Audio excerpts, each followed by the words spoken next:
بسم اللہ الرحمن الرحیم۔ اس ویڈیو کو لائک کرو اور چینل کو سبسکرائب کرو۔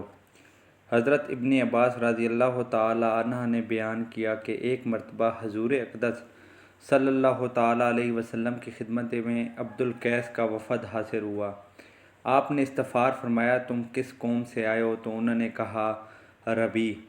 آپ صلی اللہ علیہ وسلم نے فرمایا، تم سب کو مرحبا، یعنی تمہیں کوئی تکلیف نہ ہوگی اور نہ ہی کوئی رسوائی ہوگی۔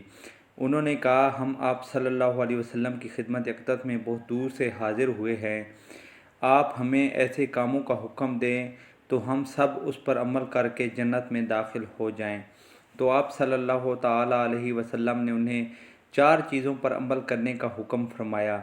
یہ 4 چیزیں اس دنیا میں مومن قبر کے عذاب، جہنم کے عذاب سے خلاصی ہوگا اور جنت آپ کے منتظر ہوگی۔ وہ 4 عمل یہ ہیں۔ بسم اللہ الرحمن الرحیم۔ السلام علیکم ورحمۃ اللہ۔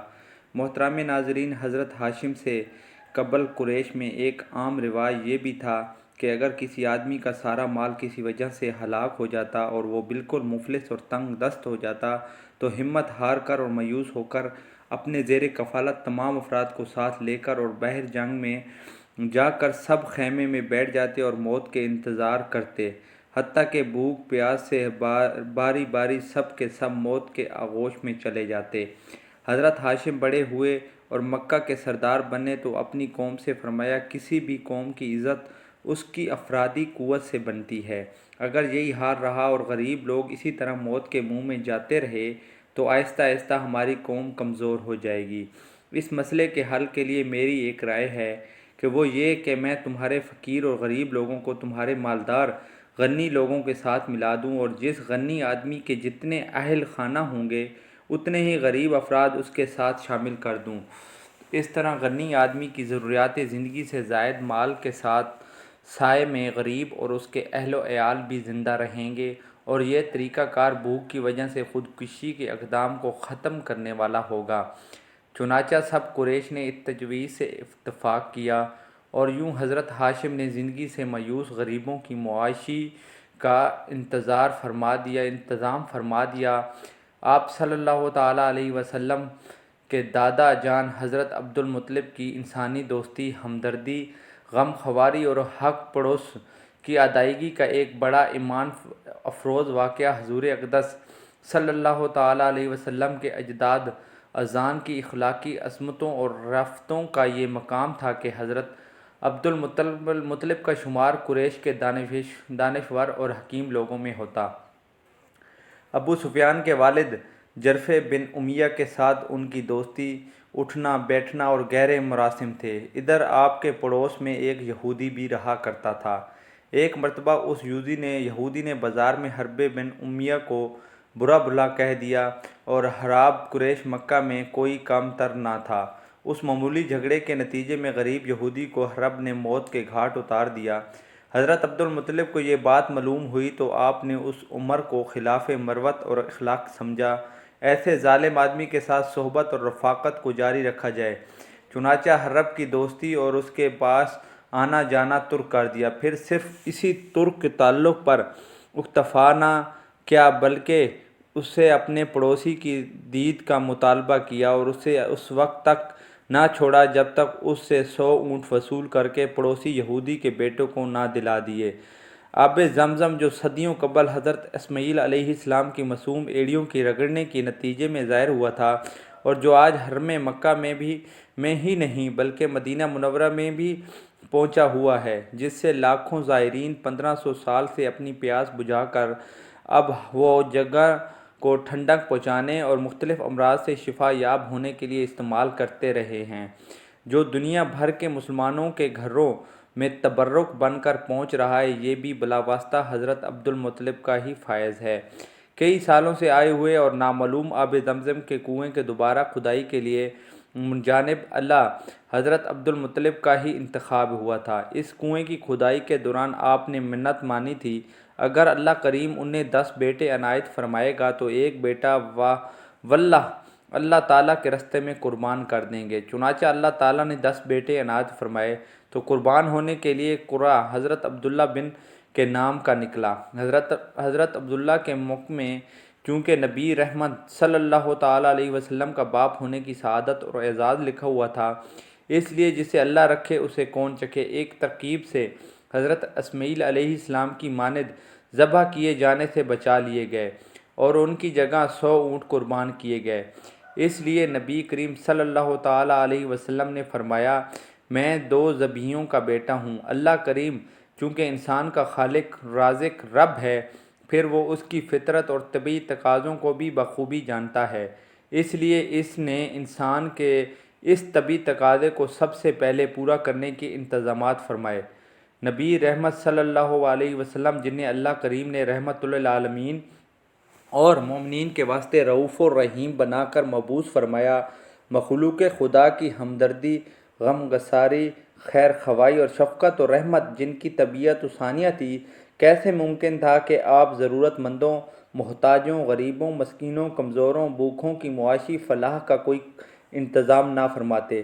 حضور اقدس صلی اللہ علیہ وسلم کی ذاتی غمخواری درد مندی کا یہ عالم تھا کہ جب تک بھوکھے کو کھانا نہ کھلا لیتے، ننگے کو کپڑا مہیا نہ فرما لیتے، مصیبت زدہ کی مصیبت دور نہ فرما لیتے، پریشان حال کی پریشانی کا علاج نہ فرما لیتے، ضرورت مند کی ضرورت نہ پوری فرما لیتے، محتاج کی محتاجی ختم نہ کر لیتے، مشکل میں پھنسے ہوئے کو مشکل سے نہ نکال لیتے، درد سے قرض اپنے والوں کو چپ نہ کرا لیتے، مظلوم کو ظلم سے نجات نہ دلوا لیتے، خوف زدوں کے خوف کو دور نہ فرما لیتے، قرض داروں کے قرض نہ ادا کر لیتے، بیوگان کی دیکھ بھال کی کوئی صورت پیدا نہ فرما لیتے، بے آسرا اور بے سہارا لوگوں کو کوئی سہارا نہ دے لیتے، مسافر و اجنبی کو ٹھہرا نہ لیتے، نہ کما سکنے والوں کی عزت کی کوئی شکل نہ بنا لاتے، اس وقت تک آپ صلی اللہ علیہ وسلم کی ذات گرامی کو چین نہ آتا۔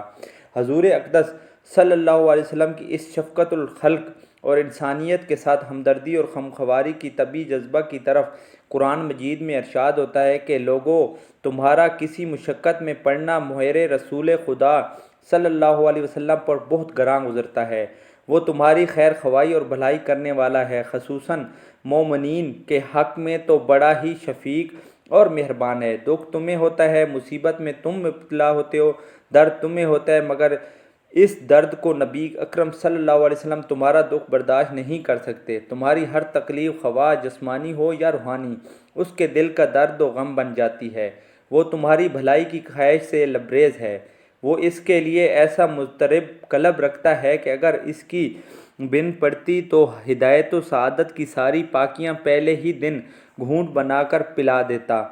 پھر اس کی محبت اور شفقت تمہارے لیے ہی نہیں، وہ تو تمام مومنوں کے لیے، خواہ عرب کے ہوں یا حجم کے، رؤوف الرحیم ہے، رؤوف و رفاقت سے ہے، اور اس کا اطلاق ایسی رحمت پر ہوتا ہے جو کسی کی کمزوری اور مصیبت پر جوش میں آئے۔ پس رافت اور رحمت کی ایک خاص صورت ہے اور رحمت عام ہے۔ نبی رحمت صلی اللہ علیہ وسلم اور غربا کے خیر خواہ اور غم خوار نبی نے کسی مریض کی عیادت اور کسی بھوکے پیاسے کے کھلانے کو اللہ تعالیٰ کو کھلانے کے مترادف قرار دیا۔ حدیث مبارک میں ہے، اور انسانی عظمت کا اندازہ لگائیے، قیامت کے دن اللہ تعالیٰ ایک بندے سے پوچھے گا، اے ابن آدم، میں بیمار ہو گیا تھا مگر تو میری عیادت کے لیے نہ آیا۔ اس پر بندہ حیران ہو کر عرض کرے گا، بھلا یہ کیوں کر ہو سکتا ہے جبکہ تو خود رب العالمین ہے؟ اس پر ارشاد الہی ہوگا کہ تجھے معلوم نہیں، میرا فلاں بندہ بیمار ہو گیا مگر تو نے اس کی عیادت نہ کی، اگر تو اس کے احوال پڑوسی کے لیے اس کے پاس جاتا تو مجھے اس کے پاس پاتا۔ اس طرح خدا تعالیٰ فرمائے گا، اے ابن آدم، میں نے تجھ سے کھانا مانگا تھا لیکن تو نے کھانا نہ کھلایا۔ اس پر بندہ عرض کرے گا، یا اللہ، تو خود تمام مخلوق کا کفیل ہے، بھلا یہ کیسے ہو سکتا ہے کہ تو کھانا مانگے؟ اس پر جناب علیہ کا ارشاد ہوگا، تجھے یاد نہیں میرے فلاں بندے نے تجھ سے کھانا مانگا تھا لیکن تو نے اس کو کھانا نہ دیا، اگر تو اس کو کھانا دیتا تو اس کھانے کو میرے پاس پاتا۔ نبی کریم صلی اللہ علیہ وسلم نے فرمایا، بدترین کھانا اس ولیمے کا کھانا ہے جس میں غنی لوگوں کو تو دعوت دی جاتی مگر مساکین کو چھوڑ دیا جائے۔ حضرت سال بن سعد رضی اللہ تعالیٰ عنہ کا بیان ہے کہ ایک صحابیہ نے نبی بنی ہوئی ایک چادر حضور نبی کریم صلی اللہ علیہ وسلم کے پاس لائے اور عرض کیا، یا رسول اللہ صلی اللہ علیہ وسلم، اس چادر کو میں نے اپنے ہاتھ سے بنا ہے اور میری خواہش ہے کہ آپ اسے زیب تن فرمائیں۔ حضور اقدس صلی اللہ علیہ وسلم نے وہ چادر قبول فرمائی اور اس وقت آپ کو چادر کی ضرورت بھی تھی۔ پھر آپ چادر زیب تن فرما کر باہر تشریف لائے تو ایک صاحب نے کہا، یا رسول اللہ صلی اللہ علیہ وسلم، کیسی خوبصورت چادر ہے، مجھے عنایت فرما دیجیے۔ آپ نے وہ چادر اتار کر اسے دے دی۔ جب آپ مجلس سے تشریف لے گئے تو لوگوں نے اس آدمی سے کہا، تو نے اچھا نہیں کیا، مجھے معلوم تھا کہ حضور اقدس صلی اللہ علیہ وسلم کو چادر کی ضرورت تھی اور تجھے اس بات کا بھی علم تھا کہ آپ نے کبھی کسی کا سوال رد نہیں فرمایا۔ وہ صحابی کہنے لگے، واللہ میں نے یہ چادر پہننے کے واسطے نہیں مانگی، میری تو فقط اتنی آرزو ہے کہ اس مبارک چادر کو اپنے کفن بناؤں۔ چنانچہ وہ چادر راوی کے بیان کے مطابق اس خوش قسمت صحابی کا کفن بنی۔ حدیث بخاری شریف۔ حضرت ابن عباس رضی اللہ تعالی عنہ نے فرمایا، حضور اقدس صلی اللہ علیہ وسلم کی خدمت میں استغفار فرمایا، تم کس قوم سے آئے ہو؟ انہوں نے کہا، رابیہ۔ آپ صلی اللہ علیہ وسلم نے عبد القیس کا وفد حاضر ہوا تو آپ نے فرمایا، تم سب کو مرحبا، یعنی تمہیں کوئی نہ خوشی یعنی تکلیف نہیں ہوگی اور نہ ہی کوئی رسوائی ہوگی۔ انہوں نے کہا، ہم آپ صلی اللہ علیہ وسلم کی خدمت اقدس میں بہت دور سے حاضر ہوئے ہیں، ہمارے اور آپ صلی اللہ علیہ وسلم کے درمیان قبیلہ بنی مصر کے کفار ہیں اور ہم آپ صلی اللہ علیہ وسلم کی خدمت میں صرف حرمت والے مہینوں میں ہی حاضر ہو سکتے ہیں۔